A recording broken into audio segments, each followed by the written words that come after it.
Hello，時間、人物、地點，時間係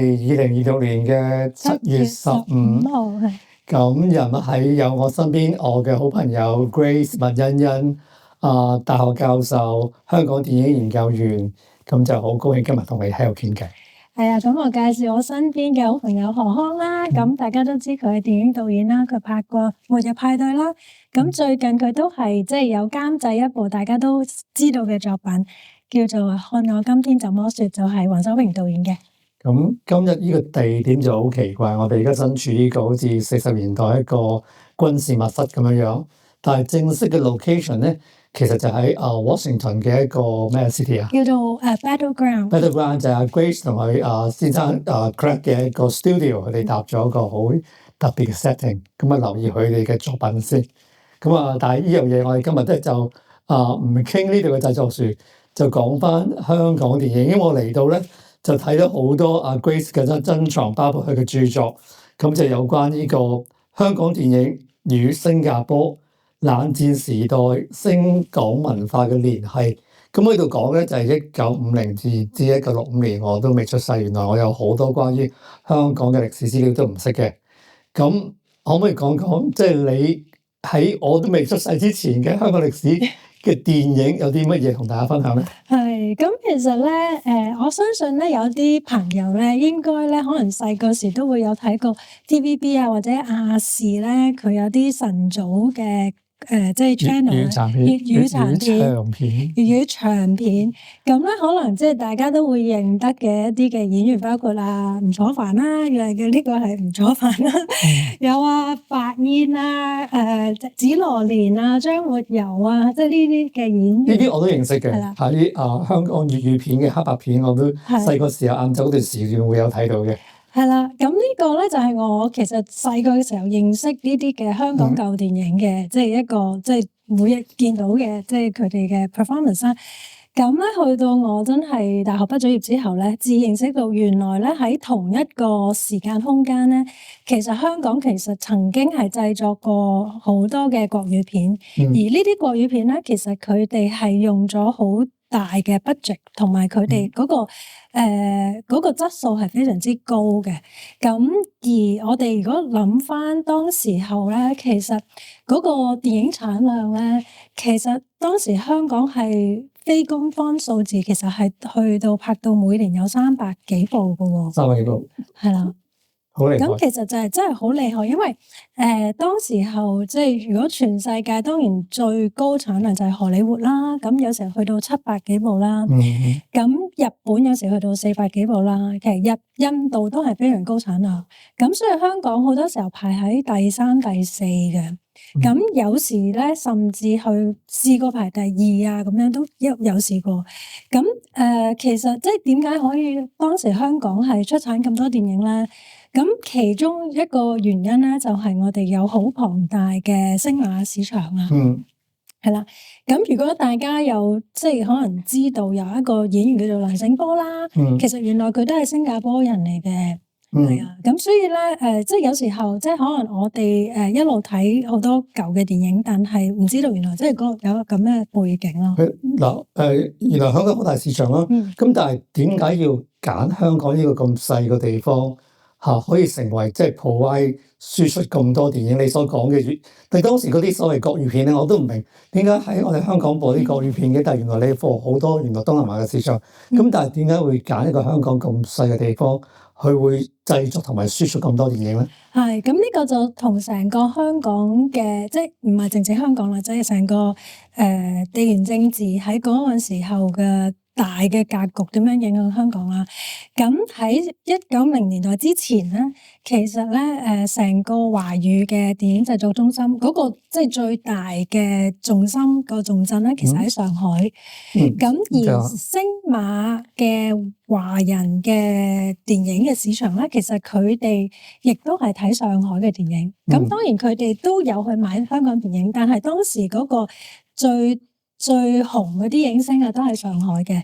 咁而香港咧，亦都有佢哋嘅電影業，但係 compare to 上海咧，就係唔係一個即係即係龍頭嘅位置。咁去到1949年咧，咁啊中共建國啦。咁我哋知道後嚟1950年就發生韓戰。咁成個即係地緣政治格局就係即係嗰個冷戰係去到一個好高峰嘅時候啦。咁就去到後即係1952年咧，就聯合國去對中國有禁運。咁香港同埋中國本身嗰個好頻繁嘅交流咧，就係咁樣咧，就係截斷咗啦。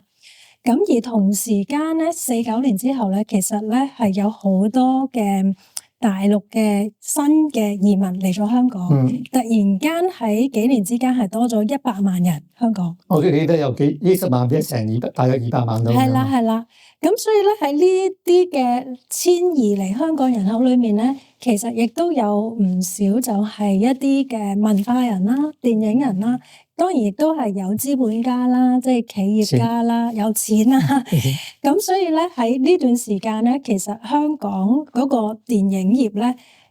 就係承接咗呢啲人才。咁而我哋再睇翻嗰個局勢咧，就係其實香港同埋星馬咧，亦都係英國殖民地當時。咁而香港總督啊，同英國同新加坡個總督啊，其實佢哋都係有好多嘅交流嘅。咁去到1950年咧，其實我揾翻一啲資料咧，去睇到原來香港總督係寫信俾新加坡總督，就咧叫佢開放市場俾香港喎。因為其中一個原因都係即係可以製作一啲高質素嘅同埋非左翼嘅電影啦。就流通去新加坡，同埋包括埋當時馬來亞都係英國嘅殖民地嘅市場。咁佢哋當時有好大嘅華人嘅人口喺度嘅，咁變咗當時候星馬嗰邊咧就唔再去 import 嗰啲上海嘅電影啦。咁所以咧就香港就承接咗一個咁大嘅市場，成為一個主要嘅公片嘅一個製作重心啦。係啦，咁而喺電貿之前咧，其實咧有一個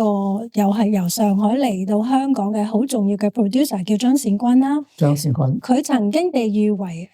中國電影大王。咁樣咧，佢就點犀利法？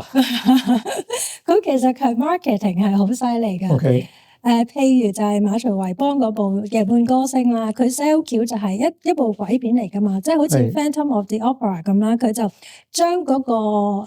棺材就擺喺個戲院門口，咁其實係啲中國人好罩忌，咁你就係好 create 咗個 noise， 係啦，有個 noise 咁樣去吸引觀眾嚇。咁而佢嚟到香港之後咧，就同一個有錢佬叫李祖永咧，就係搞咗永華電影公司。咁當時拍過2部係超大製作，係用咗100萬去投資嘅。如果你話喺40年代啊，40年代尾。如果嗰時100萬，而家天文數字喎。天文數字我都計唔到啊，係我都計唔到，等於依家係幾多錢？係。咁國雲一部啦，另外一部就清宮秘史。清宮秘史咧就係講光緒皇帝同埋慈禧即係西太后之間嗰個政見不同啊。因為光緒佢係推動呢個維新噶嘛，即係拜入維新，而慈禧當然係一個舊派，就係去反對啦。咁但係佢成個電影係將佢即係變咗一種家庭倫理劇。即係阿媽同個仔同新抱阿珍妃之間嘅一個紛爭啦，再加埋政治嘅鬥爭啦。咁但係咧，佢搭呢個頤和園咧係用咗好多錢搭出嚟，即係要去到成當時嘅100萬。100萬搭頤和園都幾喺香港搭頤和園係啦。佢唔應該拆咗佢啊嘛，等我哋有一個頤和園喺度。係啦，咁所以咧，其實你咁樣諗，你會明白咧，其實後嚟喺大陸上映啦，亦都收唔翻個錢啦。咁所以咧，佢哋係蝕咗好多錢嘅喺呢度。咁然後到後期咧，係不幸地咧，佢哋嘅片場大火，咁就一次過燒晒佢哋嗰啲嘅即係好多拷貝。所以咁咧就陸運圖係另外一間即係我研究嘅主要嘅對象啦。電貿嘅公司嘅老闆，咁呢間公司咧就係最初借錢俾永華，咁然後咧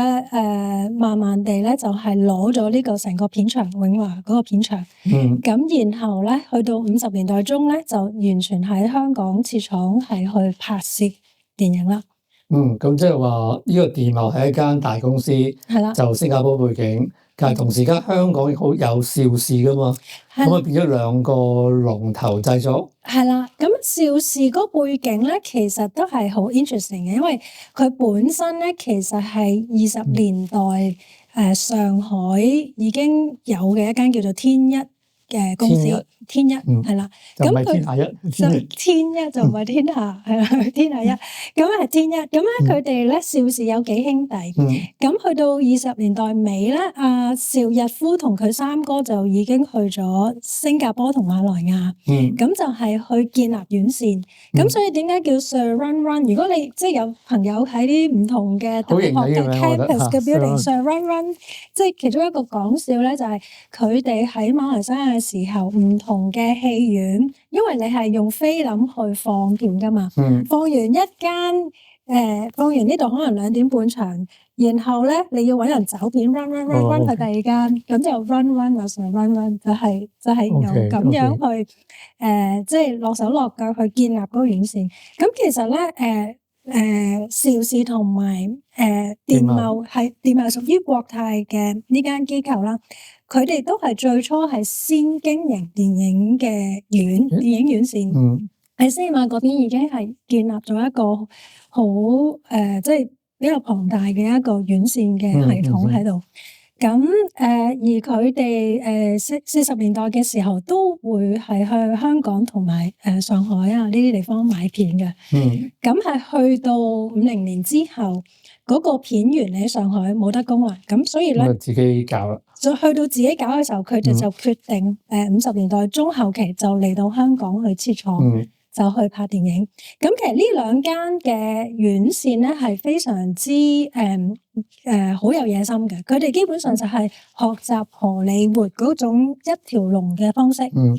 咁咩叫做一條龍咧？就係由前期，即是你由導演啦、由編劇啦開始咧，佢哋已經係請咗有自己嘅班底，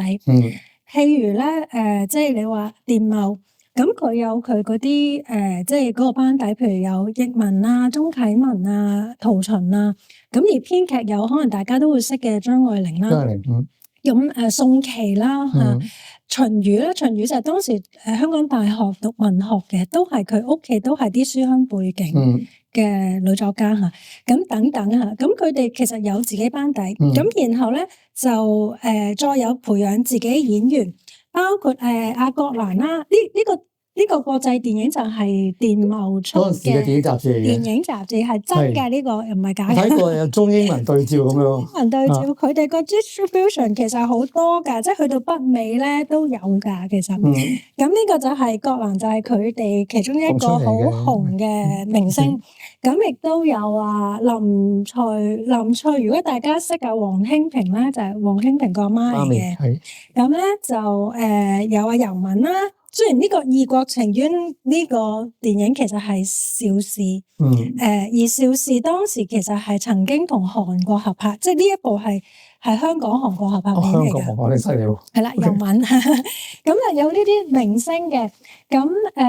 係簽約嘅嚇。咁我哋話嗰個成個一條龍就係有自己班底，然後製作啦，你喺香港拍電影，然後你有自己發行渠道，然後再有自己院線。咁即係由台前幕後由創作去到製作嘅時候有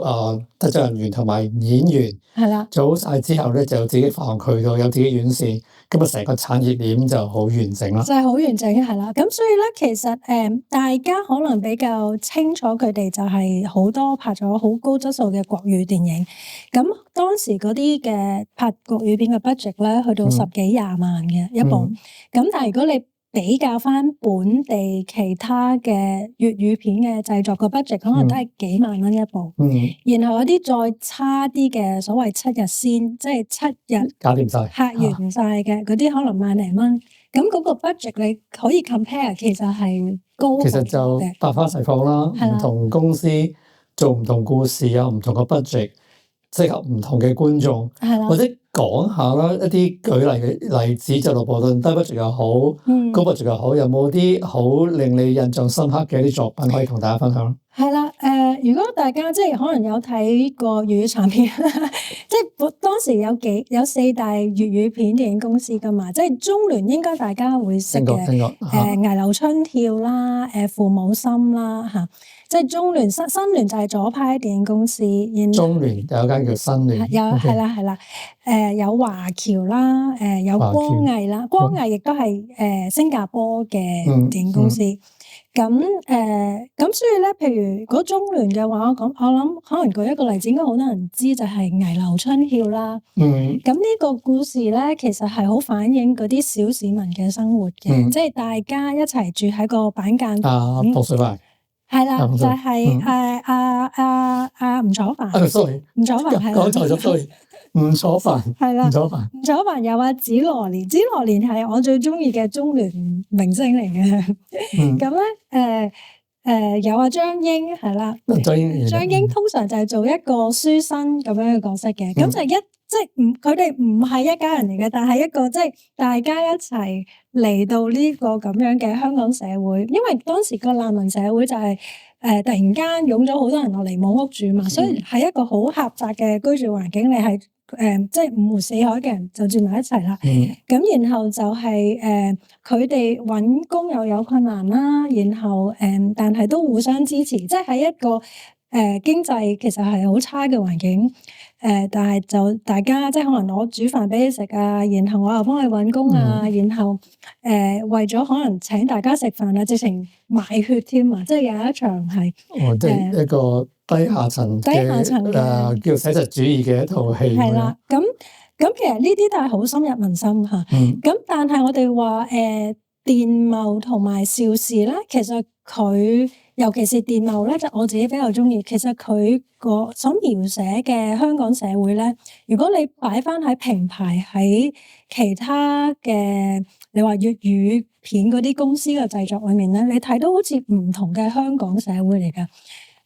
比如你話空中小姐啊，或者四千金呢啲嘅電影咧，裏面嗰啲嘅女性人物咧，其實係非常之高學歷嘅。咁譬如你話空中小姐咁樣啦，咁佢本身就係講一個好中產嘅家庭，咁然後咧佢阿媽就想郭蘭，即係嗰個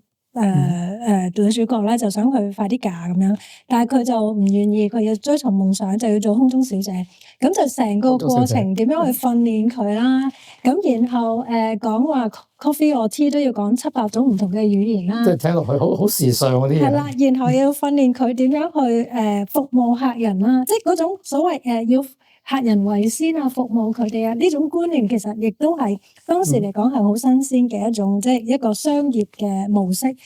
咁而我哋睇翻就係好多時，譬如四千金佢嗰種中產家庭，嗰種女性佢一個女仔係交幾個男朋友咁樣，即係佢又唔願意去好前衛，好比較思想比較開放。佢又係 artist 嚟嘅，即係廣告嘅 artist 去畫畫嘅。咁同埋你見佢嗰啲屋企嘅佈景咧，係同即係你話歐美電影嗰啲50年代行到好前嘅嗰種嘅室內設計係能夠同佢哋睇齊嘅，咁啊同埋個衣着啦，佢哋完全就係好西化嘅，同荷里活當時最流行嗰啲嘅即係時裝係美術指導啊、服裝指導嗰啲已經好有功力嘅。室內設計全部就係同西方嘅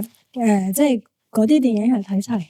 咁所以你會睇到係一個即係電懋所呈現嗰個社會，我覺得係一個超前。係可能香港當時大部分人家庭未必去到呢個水準，但係佢會俾你一個希望就係，哇！我哋香港可以做到咁樣嘅。OK， 即係話無論喺嗰個內容思想嘅行先，或者嗰個視覺上嗰個佈置，都想俾你一啲新嘅刺激。咁就呢啲電懋就係啲比較落本嘅一啲製作，係落本同埋有一個對於未來嘅希望嘅，我覺得呢種係一種對未來希望嘅一個 projection，即係俾觀眾，就算我冇呢個水平都好，我覺得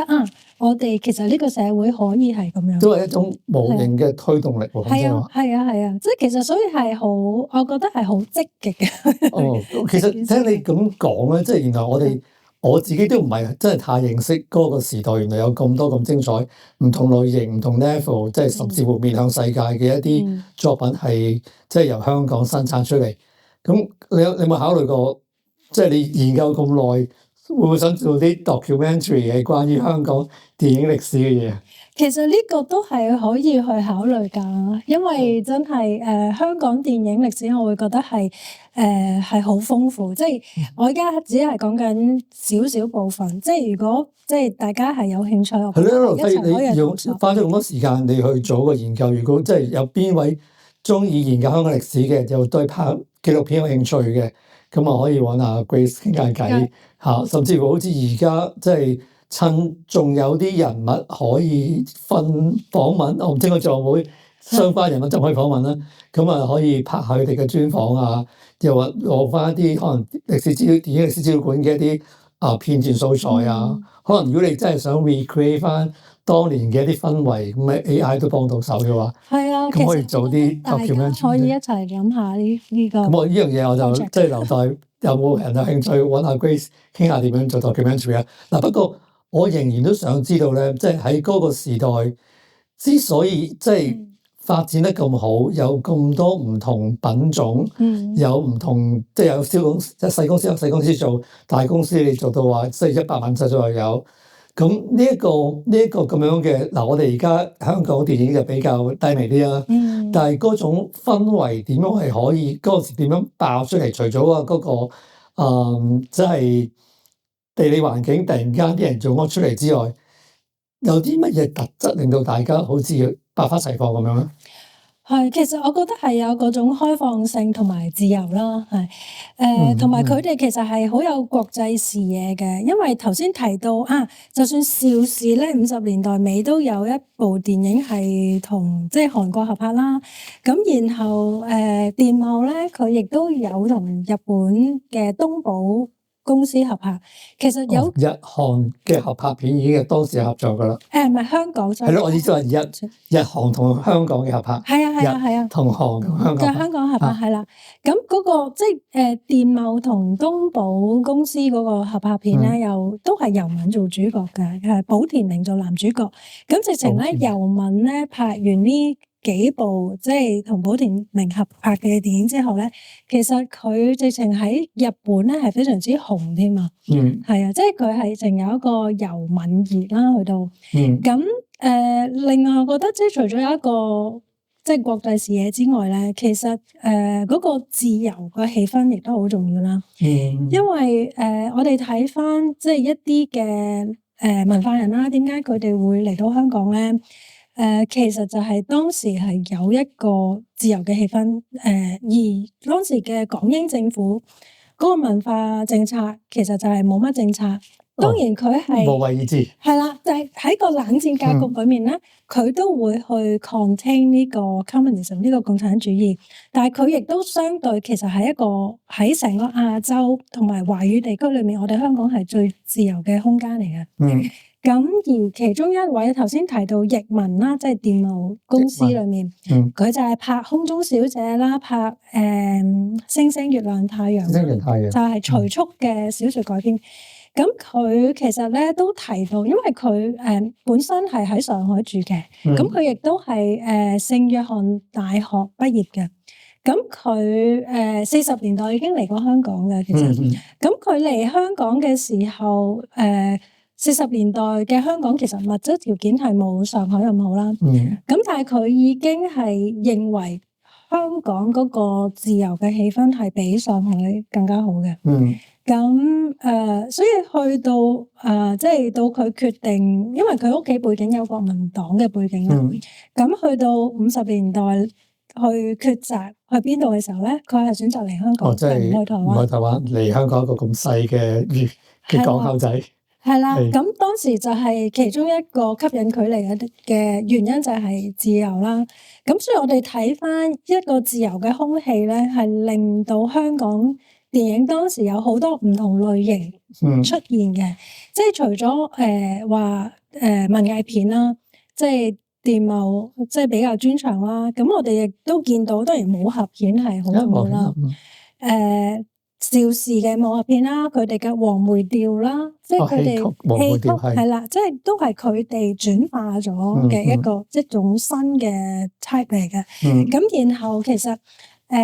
你話好多嘅粵語片，譬如光藝佢都拍好多偵探片啊，有偵探片係啦，亦都有嗰啲 crime film 啊、thriller 啊，亦都有喜劇啊，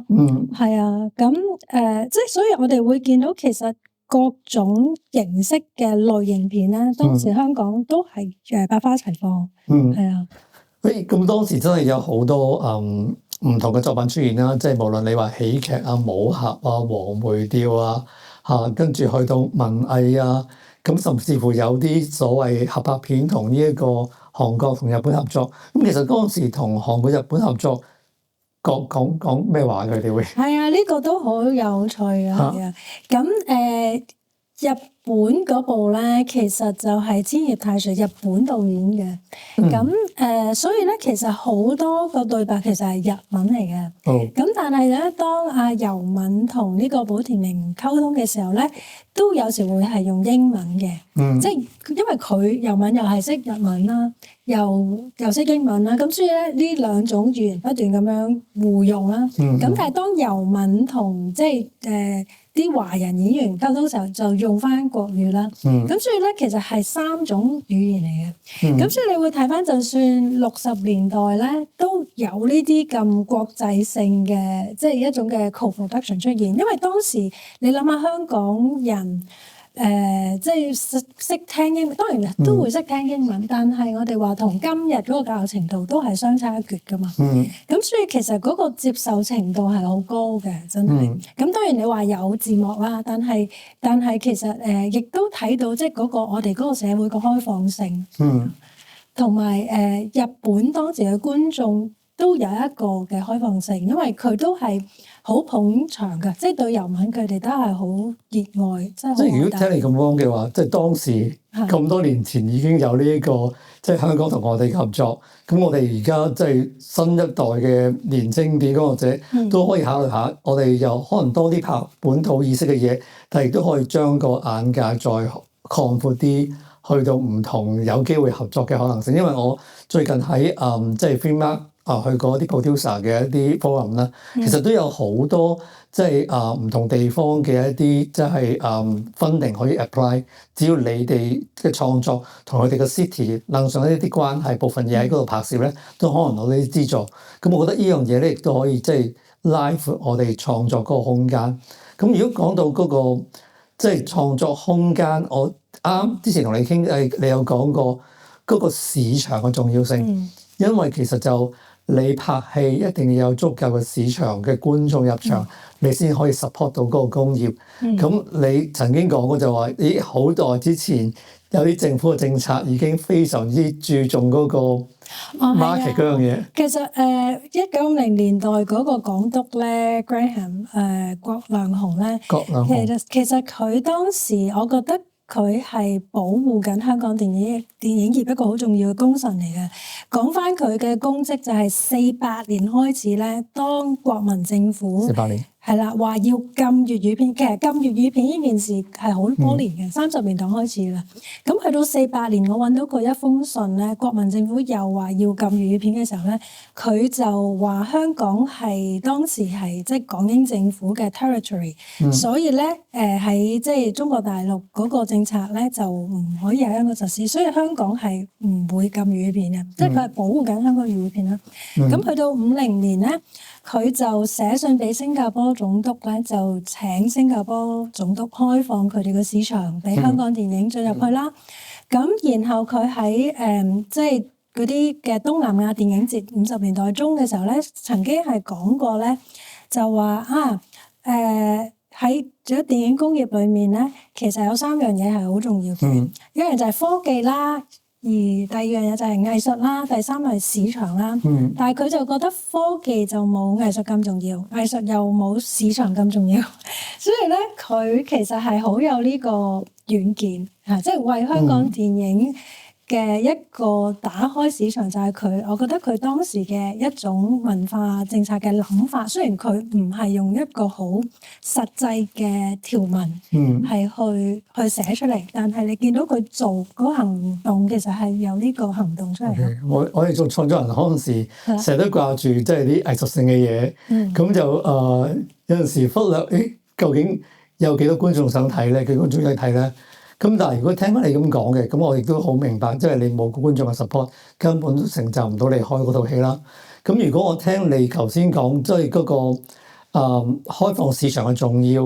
而呢個合拍嘅可能，即係話如果我哋真係想再有多啲資金可以 support 香港電影嘅話，我哋將個市場再拉闊啲，咁就希望會一個即係唔可以話行翻近時條路啦。我哋有一個邁向新嘅一個方法，咁都唔錯。即係 for example 就話諗啲唔同地方發生嘅故仔咧，好似我同你而家，譬如話喺美國，會唔會諗一啲香港人喺度發生嘅故事啊？或者係兩個地方同時發生嘅故事係有個交往啊？咁我覺得即係呢方面亦都可能即係粵語溝英文又好，或者有啲人去咗第二個國家咁樣，我又可以拍下各地嘅一啲香港人嘅題材。咁我覺得即係擴闊咗嗰個創作空間，令到個市場有冇機會再去擴闊啲，咁都係一個即係發展嘅方法。係啊，其實我覺得只要我哋香港人肯諗啦，肯即係就算喺唔同嘅地方，包括喺香港或者台灣或者唔同嘅地方，其實我哋都可以繼續拍一啲關於香港人同埋當地人嘅故事。係咯，我哋可以係咁樣去擴闊我哋嘅市場。咁變咗你仍然 keep 住你想創作就去創作，可能因應你熟悉嘅時間人物、地點去做新嘅故仔出嚟。係咁都好似幾好玩。係啊，而香港嘅朋友啦，我哋都有好多朋友香港，我覺得其實都係仲有好多空間，即係去諗點樣去吸引外面嘅市場。OK，咁係啦，我今日就見到你呢個咁有特色嘅，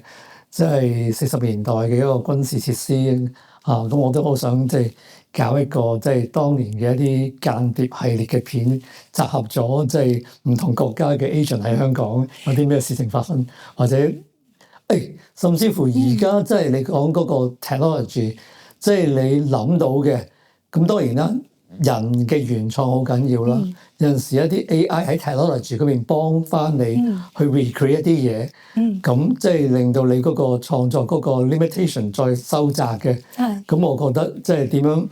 利用個科技，利用你對藝術嘅追求，再把握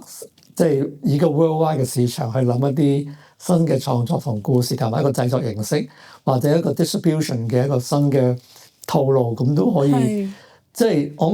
永遠都諗下啲新嘅可能性咯。係啊，其實我係覺得都係好有好多嘅機會，亦都即係我覺得我哋香港人其實係有咁長嘅電影嘅歷史嘅背景啊！即係唔係淨係由80年代開始，我哋其實50年代已經係一個輝煌嘅時期。咁所以亦都凝聚咗其實好多嘅。文化喺度啦，亦都有我哋嘅，即係有我哋自己嗰個語言系統啦，有我哋嘅精神啦。咁我都希望呢樣嘢可以繼續發揚光大。今日聽到你呢個即係50、60年代，原來已經有一個高峰，去到純粹嘅所謂港產片，又另外一個黃金時代。咁我哋即管試下有啲咩方法可以再延續呢一個香港電影嘅可能性。好，今日就多謝你傾偈啦，得閒你就嚟下探我，又再嚟下探你哋，或者我哋返香港再見面。好啊，好啊。Thank you。拜拜。拜拜。